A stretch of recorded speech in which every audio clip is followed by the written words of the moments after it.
El Nido in the northern part of Palawan in the Philippines offers some of the best scenery our planet has to offer. It often takes the top spot in travel guides' worldwide rankings, and with good reason. Its stunning turquoise lagoons surrounded by sharp, dramatic limestone cliffs make it a must-see destination for most travellers. But all beauty comes at a cost, and in El Nido's case, this stunning natural scenery has attracted mass tourism. If you go back 20 years to 2004, El Nido welcomed roughly 30,000 tourists, only 5,000 of which were international travellers. But due to improved infrastructure and development, by 2019 the small town saw 200,000 tourists arrive, with international tourism multiplying by 10 in just a short timescale. COVID hitting in early 2020 played a part in temporarily slowing these figures down, which had environmental benefits but devastating consequences to the economy, businesses and locals who relied on an influx of tourists for an income. If you've been following my channel from the early days, you'll know that I visited El Nido in March 2023. I have 3 videos on my channel vlogging this trip, so be sure to check them out for a better look at this beautiful part of the Philippines. In this video, however, I wanted to reflect on what I enjoyed about this trip and what I didn't. My trip was split up into 3 parts, with the first being booking a private island to stay on. Daracotan Island is located just under an hour from El Nido town, and there's a few small campsites that you can book to stay at. This was a highlight of my El Nido trip.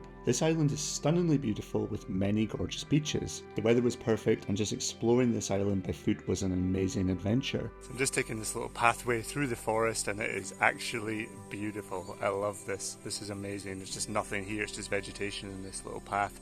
It's actually gorgeous. I'll be honest, when you book a private island for around $20 a night, it's a bit risky and I was nervous about what I was getting myself into, but I needn't have worried. This really was an amazing experience, and it's incredible that a less than 24-hour long stay somewhere will stay with you for the rest of your life. Honestly, I feel Philippines is one of the only places in the world you could book an island like this basically to yourself. There's about 15 other people here and it is just such a nice place. It's so lovely. I'm really enjoying this. Despite being the whitest man in Asia, this is incredible. If you are visiting El Nido, I highly recommend doing this castaway style trip. The campsite was great, everything was clean, the staff were amazing, and you get to meet other travellers in a paradise setting. For the next part of my trip, I stayed in a luxury glamping site in Nacpan Beach. This campsite was beautiful, with large air-conditioned tents surrounded by greenery right on the beachfront. The pool with the swim-up bar in particular was heavenly. This resort also acts as a turtle sanctuary, so if you're lucky, you get to see some baby turtles being released into the ocean. There's a nice restaurant and bar on site and a few others nearby too. So I'm just going to head out to the beachfront to try and use the drone somewhere. Hopefully I can find some shade and hopefully it's allowed. It might not be allowed to fly a drone here, I don't know. But yeah, this place is gorgeous. I love it. The walkways are just paved beautifully. There's greenery everywhere. It's so calm, so peaceful. Very, very pleasant area to come stay, and yeah, the tent's awesome as well, as you just saw as well. So Nacpan Beach itself is amazing. It's a long stretch of beautiful sand and it was very empty. Visiting in March, the weather was perfect too. I got up early to take a walk on the beach and go in the ocean. Pure bliss. Ah, this place is just paradise. It's beautiful. Turquoise blue water, palm trees, beach. Oh, absolutely amazing. Made a wee friend. I think he's just scoping out if I've got some food. Kumanin po, walang pagkain ko. Okay, so that's us checked out and just heading to our trike driver now. That was an amazing stay. I love that place. I'll definitely be back someday soon.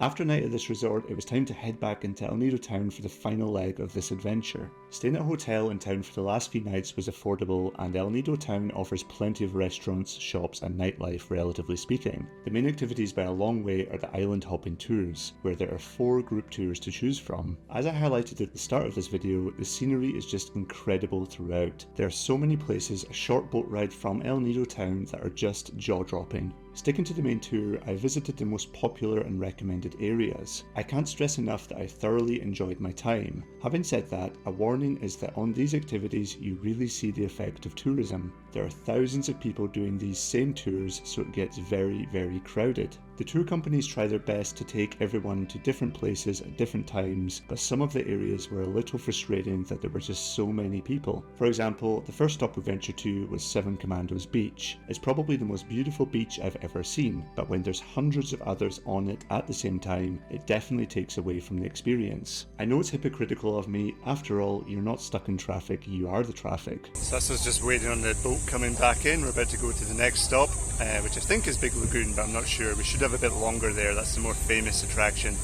But yeah, lastly, this beach is absolutely stunning, just a shame it's a wee bit busy. If crowds aren't your thing, you could try one of the less popular tours that go a bit further astray. Or there are plenty of places to venture to near El Nido town at your own pace. You could hire a bike or take a local driver for a day. All in all, I loved my time in El Nido. The Philippines really does offer some of the most captivating scenery and experiences our planet has to offer. And the great thing is there are so many places to visit and see that you can visit based on your own personal preferences. Lastly, I'd like to highlight the hospitality of the Filipino people. As a foreigner to this beautiful country, we all have a responsibility to protect the natural beauty of the land and help the economy. Be sure to tip generously, take nothing but photos and leave nothing but footprints. That's it for this video, guys and girls. If you are wanting to see more footage in El Nido, be sure to watch my other videos on this channel. I wish you happy travels wherever you're visiting. Until next time, maraming salamat at ingat po.